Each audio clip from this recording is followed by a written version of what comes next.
Sabi lang ni Ma'am Tess, bakit yung pinag-aral dito? Bakit yung pinag-aral dito? IT? IT. Ang tabang, tapos? Tatay ng isang 4th year. Ay, wala akong tatay. Sabi ko nga ako po meron akong tatay, pero hindi ko siya marunong gumamit. Tapos, ang sabi doon ni sa Pineda? Sabi ko, sir, meron ka bang idea kung sino? Sabi niya, meron naman ako na people pizza. Sabi ko, ako rin, sir. Hindi nga sila daw. Hindi niya sinabi, pero may hula siya. Sabi ko, A sa B. Pero niya sinabi, sir, are we friends ba? Sabi niya, hindi ko siya nakatawag na kaibigan. Sabi ko, okay.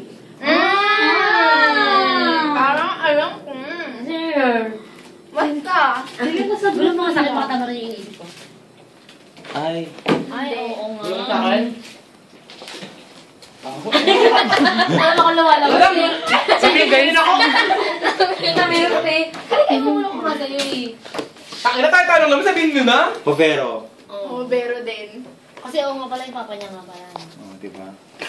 Galit na galit daw. Ang tatay ng Hobero. Kasi nga, di ba nagpapagawa sila ng Hobero ng mga ano, baka tatanong na yung tatay niya, bakit din na yung thesis hindi matapos-tapos.